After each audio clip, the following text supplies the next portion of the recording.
Hello, I am here for a reason and it is an exciting, interesting story.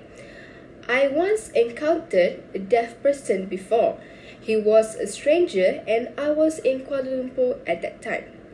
I am guessing that this stranger is a tourist as I can see from his appearance and his face. So he asked me a question and I was frozen at that time, like I do not know how to react, what to do, and he looked panicked. I mean, I am also panicked looking at him panicking, right? Then I asked him, "What can I help you, sir?" And he started to show some sign language, and I was confused. I speechless and clueless. How am I supposed to understand it? How am I supposed to react? How am I supposed to reply? Like, I do not have any basic language at that moment. And I really want to help him. So I said, "I do not understand you, sir, but maybe you could write something on the paper." Then he took out something from his bag and wrote something that stated there, "Where is the nearest police station?" So from that, I knew that he is in trouble and I am trying my best to help him. So I searched online for the nearest police station, I showed him the directions, and I felt very good helping him. From that moment, it inspired me to learn more and more about deaf people and try to understand them. Today, right now, I want to share a big idea. We are defined as individuals and a community by our capacity for the communication. So, I socialized with many individuals as I grew older, but until one of my friends was deaf. I do attempt to converse with a deaf person before, as I just shared with you my experience. So as me and my friend continued to speak, I made an effort to understand him deeper. Still, after witnessing him say something, I began to wonder how hearing people like me could ever hope to comprehend the feelings that deaf people experience, and there are certain points that stick out my interest in the deaf individuals, my fascination with how they communicate their emotions, their feelings, their thoughts, and my desire to help other people understand them better. Right, so people need to be more conscious of the presence of the deaf the deaf individuals nearby, and strive to understand them emotionally rather than you just simply treating them as different than themselves, as different than us. Like they would like to feel normal, they want to feel normal. Hence, I want to appraise on how deaf people talk with emotions. We could understand them more by observing how they express themselves through writing, verbally communicate, and non-verbal communication. In this modern culture, in this modern era, deafness is viewed as an injury to a child, to a person. It distinguishes between impaired and regular persons. Some people are unaware of the influence the deaf individuals have on us when they speak. So there are several methods to deal with this issue by learning more about them, more deeper about the deaf individuals, and one of them is conventional way that can help hearing people understand deaf people's feelings and thoughts. So deaf persons can communicate with hearing people conventionally by writing or sketching to them. Writing may be used to supplement gestures in a variety of ways, including on paper, on a mobile device.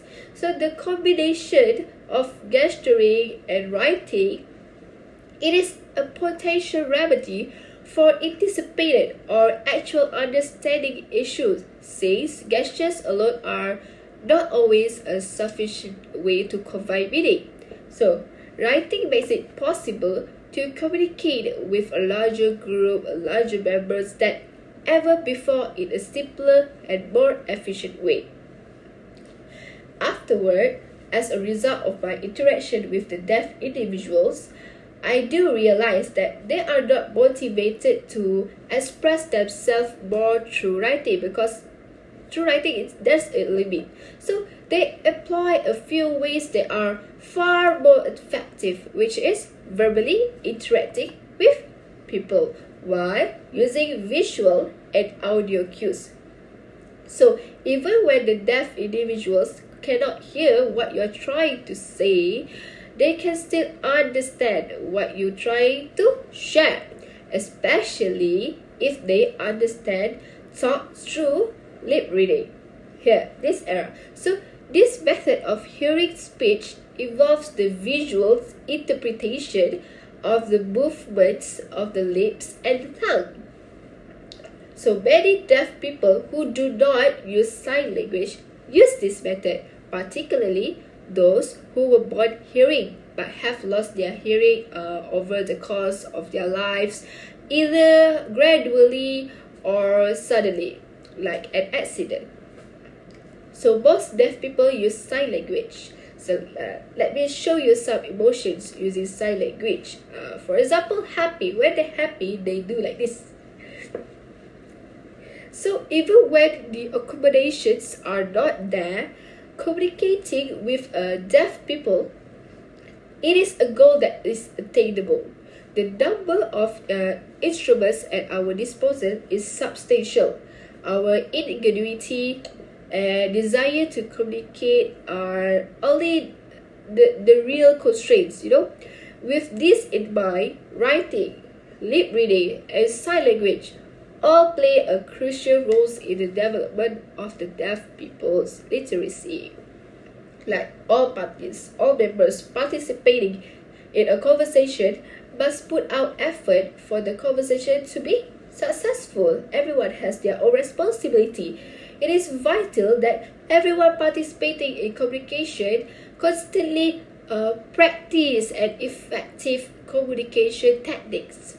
This is why, because the common way for deaf people to express emotion, which is by facial expression and body language. So, non-verbal communication has received a very high, considerably more attention than those two. Around the world, there are common ways of expressing fear, anger, grief, happiness, sadness.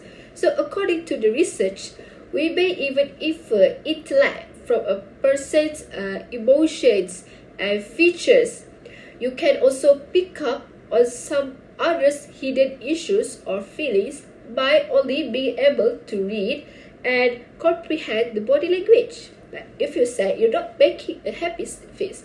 So here are some body language and facial expression used by deaf people. If they sad, they will do a sad face and like this.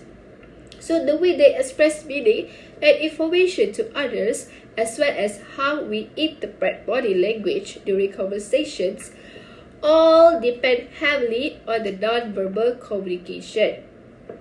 To sum up, all parties participating in the conversation must put out effort for the conversation to be achieved by examining how individuals express themselves verbally, in literature, writing, and non-verbally.